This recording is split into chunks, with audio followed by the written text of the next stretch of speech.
Vamos a iniciar en este tiempo una serie del libro de los Romanos. El libro de los Romanos es un libro que ha cambiado, la Biblia en sí misma ha cambiado la historia de muchas personas. Es un libro que te va a transformar si tú lo lees con la conciencia de entender lo que está allí. Porque decíamos anteriormente, es el único libro que cuando tú lo lees, el autor está presente. Y tú puedes preguntarle lo que quieras al autor, porque él está presente mientras tú lo lees, cuando tú lees el libro con esa conciencia. Entonces, cuando lees la escritura y el libro de los Romanos ha hecho parteaguas en la vida de no nomás personas, generaciones. Hace rato hacía una referencia a Lutero, Martín Lutero, en los años 1600 aproximadamente.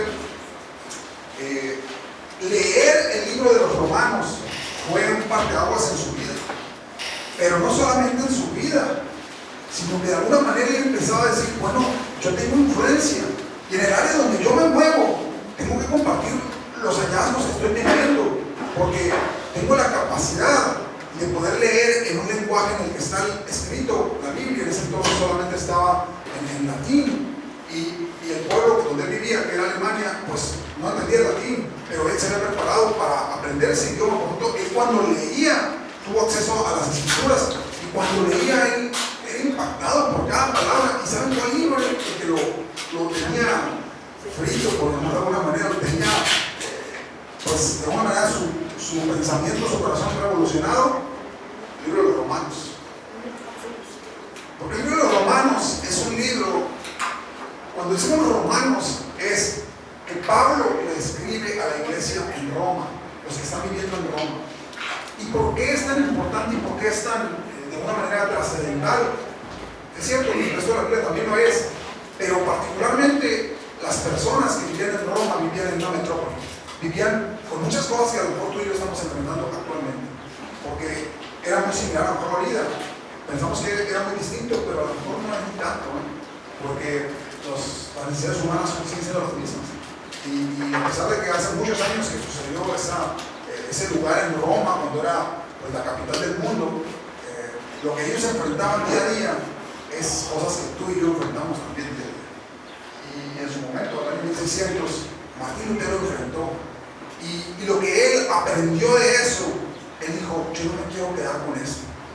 Lo llevó a tal grado su compromiso con aquella verdad que estaba descubriendo, que lo que dijo, ¿sabes qué? Si yo lo leo y me está transformando, yo quiero que todo el mundo lo lea.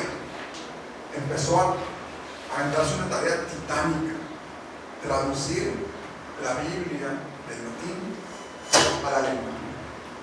O sea, la Biblia entera ser traducida a otro idioma, cosa que era prohibidísima. Así que no solamente estaba dando el tiro de técnicamente hacer algo muy complejo, traducir todo a otro idioma, sino además desafiar al sistema para decirles, tú no puedes hacer eso. Y él decía, ¿por qué no? La gente tiene que saber, la gente del pueblo tiene que saber y leer en su propio idioma la palabra de Dios. Me está cambiando a mí, seguramente si ellos la leen, van a cambiar.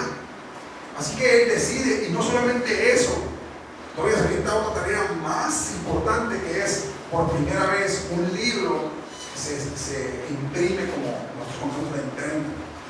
Juan Gutenberg, la imprenta, pues adivinen que con esos manuscritos que se había aventado Lutero, pues se los pasa a Juan Gutenberg, que estaba inventando la imprenta, es decir, no existía, fue el primer libro que fue impreso en ese formato que ya podía, como en muchas copias al mismo tiempo, ¿no? Entonces, el impacto que tuvo en la sociedad alemana fue brutal, y no solamente en la ciudad alemana, en todo el mundo, por leer una parte de la escritura, que es el libro de los Romanos.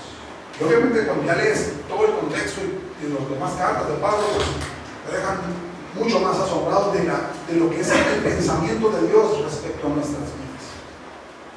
Y el libro de los Romanos tiene mucha profundidad. Vamos a hablar de esa carta de Pablo a los Romanos. Vamos a centrarnos en una parte del capítulo 1 y vamos a seguir haciendo una serie de sermones respecto a ese capítulo 1. Hay mucho que hablar, pero el día de hoy nos vamos a centrar en un versículo. El día de hoy, si tú lo tienes por ahí, Romanos 1:16. que vamos a leer, Romanos 1:16, ha sido un centro desde donde parten muchas cosas de nuestra vida. Porque no me avergüenzo del Evangelio, porque es poder de Dios para salvación a todo aquel que cree, al judío primeramente y también al griego.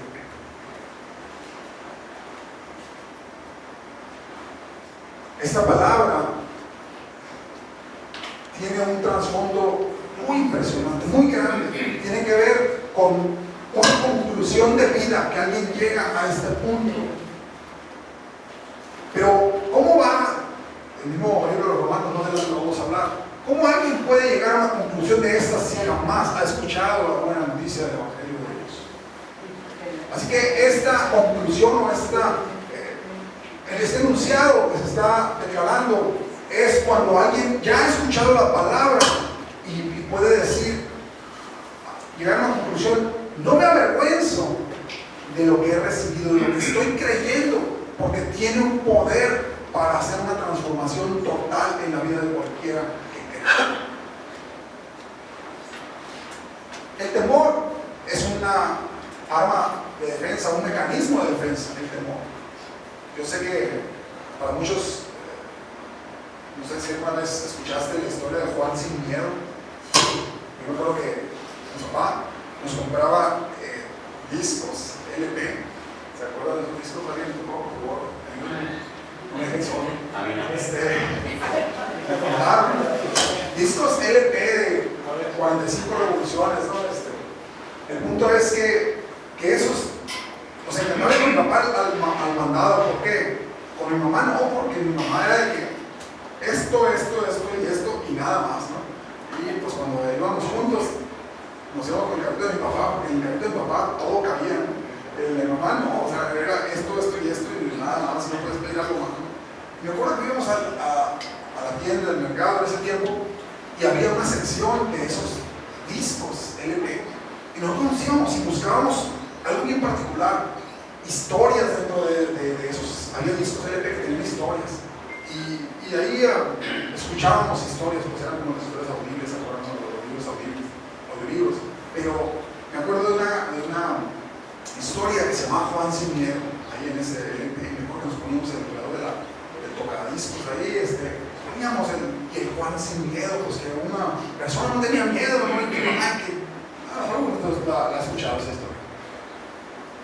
El punto es que es difícil que alguien no tenga miedo y esté vivo. O sea, es bien difícil, porque el miedo es un mecanismo de protección, de defensa incluso, de medir el riesgo. Cuando alguien no aprende a tener cierto miedo, no mide distancias. Y como no mides distancias, pues te tocan los catorrazos porque no supiste medir esos golpes que venían, ¿no? De miedo.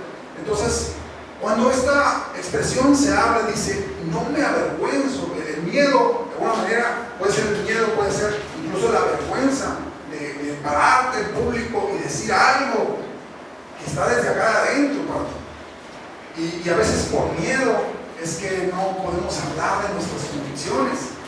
Pero es bien curioso que en esta sociedad donde vivimos, todo el mundo puede decir que se siente un extraterrestre, y se siente un perro, se siente un gato, lo que le dé la gana, y todos bien, ¿no?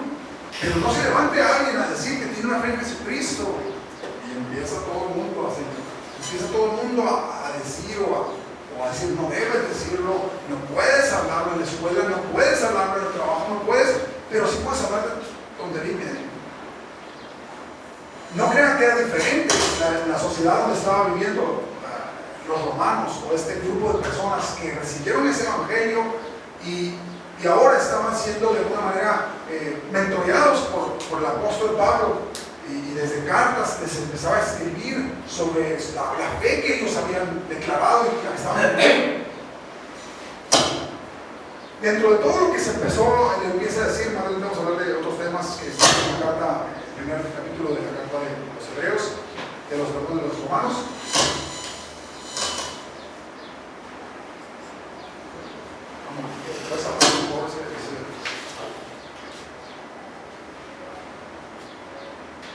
Dentro de todos los temas, me llama mucho la atención ese, porque es una declaratoria que tú puedes, al vivir esta declaratoria, número uno, empiezas a decir que el Evangelio es poder de Dios. El Evangelio, ¿qué es el Evangelio? Ojo, el Evangelio no es decirle a una persona, te invito a la iglesia. Ya decíamos que la iglesia, no puedes invitar a la iglesia a alguien porque tú eres la iglesia. Pues. No puedes invitar a la iglesia a alguien. Tú eres la iglesia, la iglesia es la que invita a otros a conocer el Evangelio. Pero entonces, ¿qué es el Evangelio? El Evangelio es buenas noticias. Buenas noticias es el Evangelio. Y fíjate cómo se complementa cuando Jesús le llama Evangelio, dice el Evangelio del reino de Dios. O sea, las buenas noticias de que el reino de Dios está entre nosotros. Esa es la buena noticia.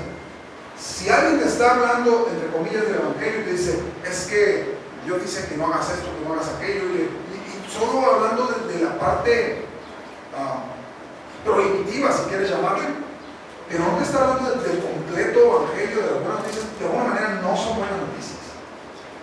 ¿Qué buenas noticias hay para que aquel que no tiene, ahorita alguien lo mencionaba Elizabeth, decía, aquel que no tiene nada y de repente recibe algo, es una muy buena noticia, de que va a llegar con salchichas y también con pan a su casa? O sea, no va a llegar nada con una de las dos, ¿no? Llegar con las dos cosas juntas es una buena noticia para quien no puede.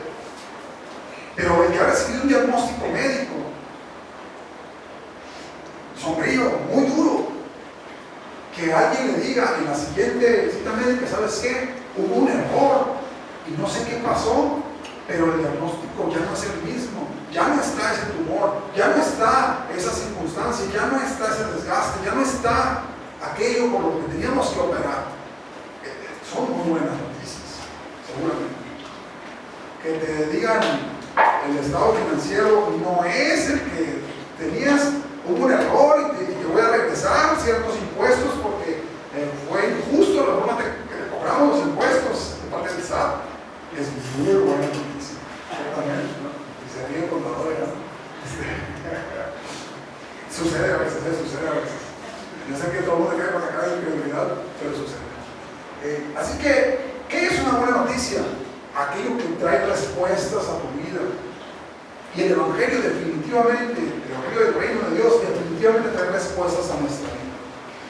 Entonces decía Pablo, no me avergüenzo porque es poder de Dios. No solo tiene poder, no solo contiene, es poder. Tiene el poder para cambiar. La Escritura habla, no es mi palabra como fuego, como martillo que quebranta la piedra en Jeremías 23, 29, cuando recibes esa palabra y a lo mejor es la primera vez que la recibes, como los niños del campamento, nunca habían escuchado algo de Dios o experimentar algo que tuviera que ver con ello, y ellos estaban sorprendidos gratamente, decían, no sé qué siento, pero siento muy bonito, decían uno de ellos, siento como escalofríos, pero no tengo miedo, o sea, estoy experimentando algo diferente. Y por eso Pablo decía, no tengas miedo del Evangelio, no te avergüences porque es un poder para transformar. Poder significa en el original dinamis o dunamis, que es dinamita. Ahí viene la palabra dinamita. Dinamis es lo mismo, la misma raíz de la palabra dinamita que de poder. O sea, el Evangelio de Jesucristo, cuando lo transmitimos de la forma correcta, tiene poder de una dinamita. En el contexto que lo quieras. Tiene el poder de ser un impacto donde camina una familia que está viviendo en una situación que no sabe ni qué hacer, tomar decisiones y están decisiones de peor en peor y de peor en peor y las cosas se descompusieron más y a lo mejor hijos en adicciones y de repente que llegan con Carmina al grupo y de repente Carmina les dice, echa toda tu ansiedad sobre Dios porque Él tiene cuidado de ti. Eso llega y pega y dice, tiene un poder de transformar. Él cuida tus pensamientos, guarda tus pensamientos en Cristo Jesús. Por nada estés afanoso. Sean conocidas tus peticiones delante de Dios, en toda oración, de súplica. Eso impacta. Para alguien que no está acostumbrado y que sabe que tiene que hacer las cosas porque Él las tiene que hacer. Es muy impactante. Esta semana uno de mis hijos se dio con un compañerito de la escuela, que hace mucho que no se veía, y fueron a un café por ahí, y cuando estaban ahí, pues mi hijo le disparan el café, ¿no? a esta persona, a su compañerito, ya compañerito de 21 o 22 años, y el otro se sintió un poquito así como incómodo, ¿no? A quien le dispararon la comida o hicieron el café, pues no sé si dispararon un tema para mí. A quien me compraron el café gratis, está muy bien hecho. Y luego enseguida dice, pues nos pasamos a unos burros percherones por ahí y le disparé los burros. Y dice, bueno, le compré un burro. Y resulta que el otro estaba tan incómodo que sacó lo que pudo y me dijo, no me lo pagues, mira. Y en la plática salió que él, pues básicamente se ha vivido solo. Su vida se ha tenido que abrir paso a como ha podido, su familia salió de la ciudad y él ya ha vivido solo básicamente y él se la ha podido, o sea, no está acostumbrado que alguien haga algo por él. Y eso es muy duro. Y cuando alguien lo hace, él no sabe cómo responder ante eso, porque él se está acostumbrado a vivir por sus propios medios, ¿no? Y nadie le da nada, pues entonces cuando alguien llega y te ofrece algo gratis, pues eso desbarata el sistema, no sabe cómo reaccionar. El Evangelio de Jesucristo es poder para transformación y salvación. Y la palabra gratis o gracia es el componente principal del Evangelio del Reino de Dios. Y esto hace corto que a veces en nuestro sistema no me avergüenzo porque el poder de Dios tiene, la palabra de Dios o el Evangelio de Dios tiene poder para transformar cualquier entorno cuando tú lo pones y lo insertas en cualquier entorno. No me avergüenzo. Y esa palabra es viva, como dice Hebreos, eficaz, más cortante que toda espada de doble filo, porque penetra, llega hasta los huesos, hasta los tétanos por medio de los huesos, y va a discernir las intenciones, los pensamientos del corazón. Cuando entendemos que el Evangelio tiene poder, y aquí quiero que hagamos una particular énfasis. Cuando hemos escuchado esta palabra del Evangelio tiene poder para salvación, en nuestra mente siempre pensamos la salvación eterna. ¿Y sabes qué? Es real, Francisco. El Evangelio de Jesucristo tiene poder para salvar eternamente tu vida. Y es una realidad. Pero no solamente está hablando de eso. Y aquí es donde quiero que hagamos ese énfasis, porque esta comunidad de fe, nos decimos comunidad transforma. Y cuando hablamos de transformación, no estamos hablando solamente de la eternidad de las personas, estamos hablando de su presente. Estamos hablando de algo que tiene poder para transformar aquí y ahora. Pero esta palabra que estamos leyendo hoy, en Romanos 1:16, nos está dando ese pie para decir, el Evangelio, no me regozo del Evangelio porque tiene el poder para transformar, para salvar. Pero si tú lees la palabra salvación en el original, sotería, significa, es cierto, salvación eterna, es una de las acepciones de la palabra. Pero además de eso, igualmente dice sanidad. Es lo mismo, representa lo mismo. Así que no me avergüenzo, vuelves a leer el texto y dices, no me avergüenzo del Evangelio porque tiene poder para sanar de todo aquel que cree. Pero esa misma palabra, salvación, sotería o sozo en griego, significa libertad. Así que ahora lo aplicas y dices, no me avergüenzo del Evangelio porque tiene poder para liberar a todo aquel que cree. Continúan las excepciones, restaurar. No me avergüenzo del Evangelio porque tiene poder para restaurar mi familia o cualquier cosa donde yo lo aplique. Ese es el poder que tiene las buenas noticias del reino de Dios en nuestras vidas. Y así como ese significa plenitud, no me avergüenzo del Evangelio porque tiene plenitud para todo aquel que cree. Te da la sensación de estar completo. No necesitas más porque el Evangelio te nutre tanto que te estás satisfecho, ya no necesitas estar buscando en ningún otro lugar, porque la palabra de Cristo empieza a llenar tu vida de manera que ya no necesitas otra cosa más que la palabra de Dios. Los muchachitos me sorprendió porque varios de ellos, ahorita mencionaban, no creo que fue nada más que aquí.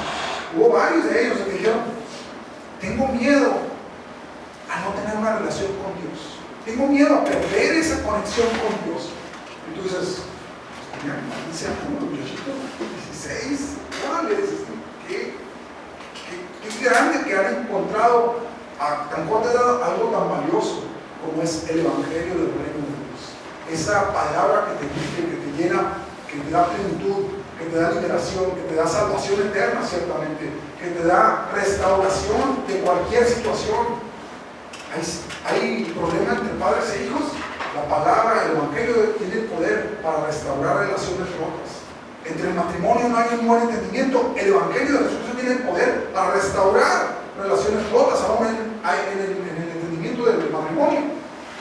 Hacia tus padres, hacia tus hijos, hacia todas las relaciones rotas, tiene poder para restaurar. Así que Pablo, y seguramente tú y yo también podemos decir, no me avergüenzo de este poder, de esta dinamita que es agarrar esas buenas noticias e insertarlas, que tienen poder múltiple. Los médicos le llaman, allá los que tienen ese perfil de enfermería y médicos, a las medicinas le llaman de espectro, algunas de ellas de espectro amplio. ¿Se han escuchado ese concepto? Algunas son muy básicas y muy solamente específicas, algo muy específico. El Evangelio de Jesucristo es de espectro amplio. Úsalo. Es más, la receta ya está dada. Esa no es la receta extra, ya está la receta aquí. No me avergüenzo del Evangelio de Jesucristo porque es espectro amplio. Tiene poder para salvación, para liberación, para sanidad, para restauración, para plenitud. Lo que necesitas en tu vida, el Evangelio de Jesucristo es suficiente para eso. Lo único, y esa es la siguiente parte más importante, no me avergüenzo porque es esa capacidad, ese poder para todo aquel que cree. Y ahí es donde viene la parte importante. Nada más tiene todo este potencial solamente y únicamente para el que cree. Y si tú miras en las promesas de la Biblia, van a siempre tener una condicionante y generalmente tiene que ver con el creer. Le hemos dicho a lo mejor a un cierto versículo de la Biblia como el corazón de la Biblia, el centro de la Biblia, en San Juan 3:16. ¿Qué dice San Juan 3:16? De tal manera amó Dios al mundo que dio a su Hijo unigénito para que todo aquel que en Él cree no se pierda, mas tenga vida eterna. Pero la condicionante es el que cree. Aunque lo dio para todos ciertamente, pero la condicionante está ahí y dice el que cree. Muchas promesas dicen, el que cree en mí, como dice la Escritura, de su interior van a correr ríos de agua viva. Y dijo, esto decía del Espíritu Santo que iba a estar adentro y que iba a tener una fuente, que iba a saltar siempre para la vida eterna. Pero dice, el que cree en mí. Creer es el detonante para poder adquirir las promesas de Dios. No hay otra forma. Ni siquiera es por... Hay un concepto que se llama ósmosis. ¿Sí? ¿Se ha escuchado hablar del concepto ósmosis? Y tú y yo a veces pensamos que esto es por ósmosis, y lo voy a decir con mucho respeto. Hablando del primer concepto que hablábamos, que tú pasas esa puerta aquí o en cualquier lado que vayas y te sientas y por ósmosis vas a recibir fe. Piensas. El concepto de ósmosis es que en el ambiente existe y que tú a través de los poros puedes recibir, eso es el ósmosis, ¿no? Que recibes. Pues el Evangelio no es eso. No se recibe por ósmosis. El Evangelio es el que cree.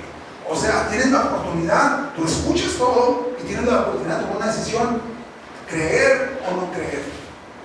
Y si crees, todas estas promesas son para ti. Y si no crees, puedes venir y puedes seguir viniendo y viniendo y viniendo y viniendo y dices, ¿por qué no sucede algo en mi vida? Si voy todos los domingos a la iglesia, entre comillas, ¿no? Como lo decimos, precisamente por eso. Porque pensamos que vamos a la iglesia y no somos de iglesia. Es decir, no me he convertido con esa fe de creer, no me he convertido en la iglesia. No me he convertido en esa iglesia que Dios quiere que yo sea. Por tanto, no me he apropiado de las promesas de Dios. Solamente voy a un lugar como mucha gente va. Y no por ir siempre a un hospital te vas a convertir en médico. Pues puedes ir toda la vida al hospital y no necesariamente vas a ser médico. Pero acá puedes venir a la congregación o ir a cualquier congregación y si el primario, digamos, el requisito primario no se cumple, que es el creer, pues toda tu vida puedes pasarte dando vueltas y seguir recibiendo catorrazos en la vida y dices, pero ¿qué pasa con Dios? O sea, ¿qué pasa con Dios que no pasa nada en mi vida? Bueno, el elemento fe es esencial. Sin fe, dice la Escritura en Hebreos, es imposible agradar a Dios. Porque el que se acerca a Dios es necesario que crea, otra vez es la palabrita, que crea que Él existe y que Él da regalos, premia, galardones a los que se acercan a Él, a los que se acercan y creen. Entonces, ¿dónde estriba todo el poder del que estamos hablando del Evangelio? El creer. De mi lado y de tu lado es el creer. Todo digamos, Jesús se hizo accesible a nosotros todo su poder y lo puso aquí y dijo, esto está listo para el que cree, venga y tómelo. El que crea, tómelo y venga. Y de su interior corren ríos de agua viva y de cierto te digo, el que crea mi palabra, crea que me envió, tiene vida eterna, no va a venir a condenación, sino que ha pasado de la muerte a la vida. Pero otra vez, el que cree. Y ahí te puedo seguir recitando textos que tienen siempre la misma, el detonante es creer. Pablo decía entonces, no me avergüenzo de esta noticia, de esta buena noticia, porque tiene el poder, esa dinamita para explotar al que cree.